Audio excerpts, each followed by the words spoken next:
नमस्कार।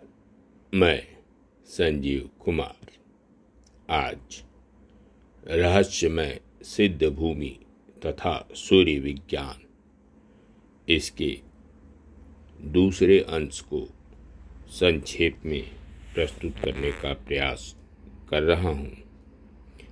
इस अद्वितीय पुस्तक के मूल उपदेष्टा महामहोपाध्याय पद्म विभूषण डॉक्टर पंडित गोपीनाथ कविराज जी हैं और संग्रह एवं अनुवाद S.N. खंडेलवाल जी द्वारा किया गया है। कुमारी तत्व महाशक्ति तथा काल शक्ति जगत में क्रियाशील है। काल ही सब कुछ का साधक एवं पाचक भी है। जगत का सब कुछ काल के अधीन है, अतः आवर्तनात्मक अवस्था सर्वत्र परिलक्षित होती रहती है। उपासना का अर्थ है काल का अतिक्रमण तथा परिणामी भाव से मुक्ति।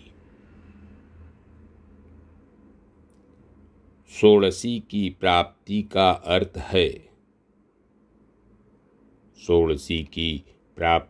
अर्थ है काल राज्य से मुक्ति। अब शक्ति राज्य में प्रवेश हो जाता है। शक्ति राज्य में शक्ति के साथ शिव का नित्य सानिध्य रहता है।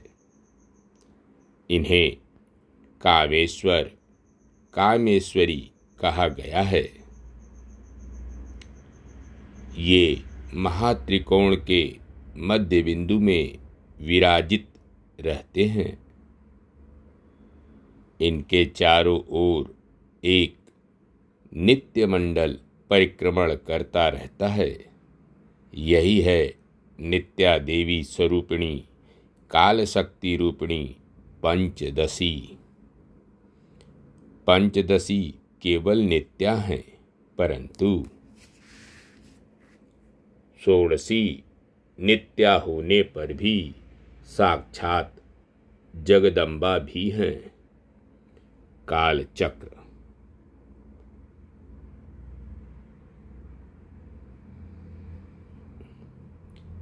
इस चक्र का मध्य बिंदु है षोडशी।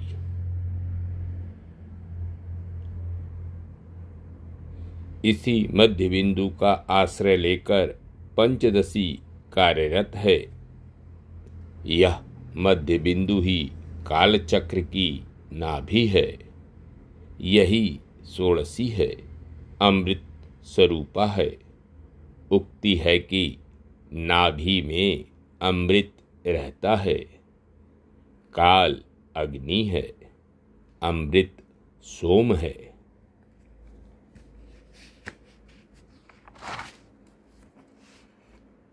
षोडशी कला काल द्वारा बाधित नहीं होती।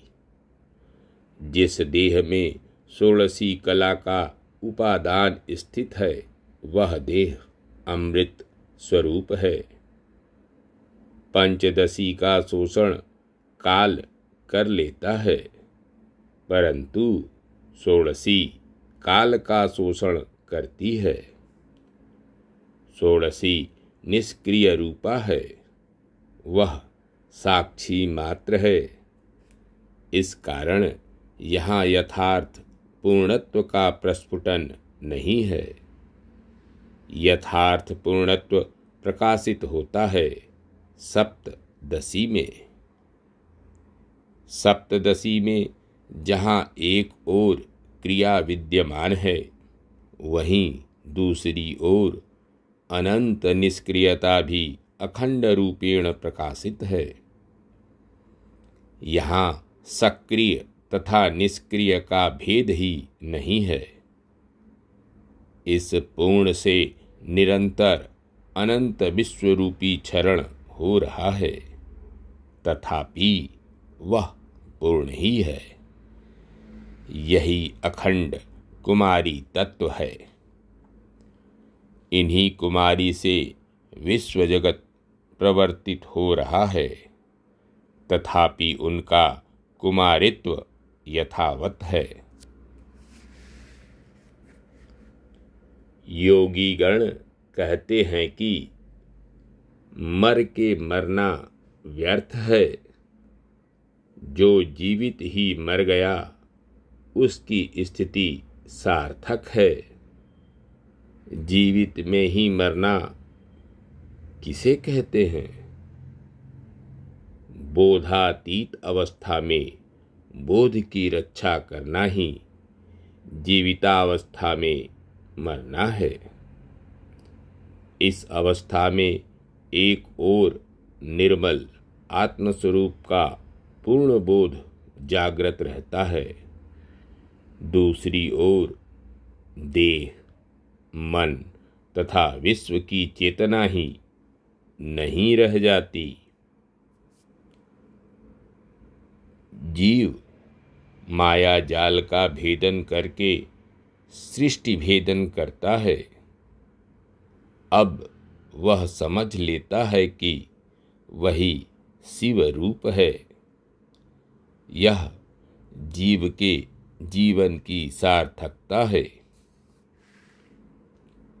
एकमात्र सिद्ध पुरुष ही अनंत ज्ञान का प्रत्यक्ष करते हैं।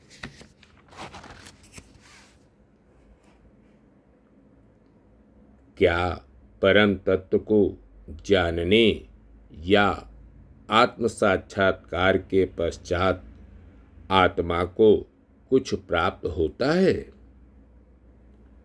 चूंकि अप्राप्त वस्तु की प्राप्ति को प्राप्त कहते हैं, अतः जिस नित्य प्राप्त वस्तु को मोह के कारण अप्राप्त माना जाता है, उसकी पुनराभिव्यक्ति को प्राप्ति कैसे कहा जा सकता है?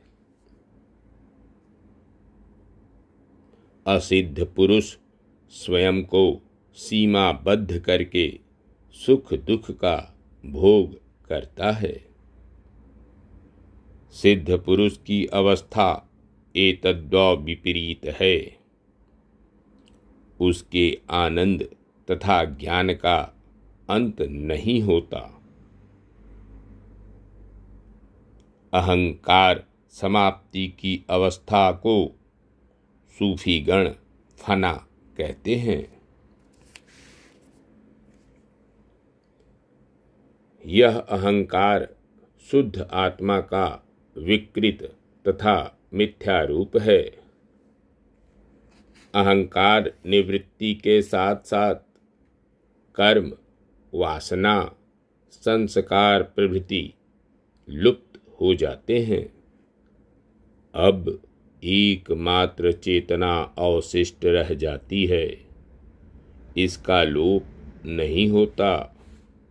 समस्त गुण, कर्म आदि का तथा ज्ञान का भी अभाव हो जाता है।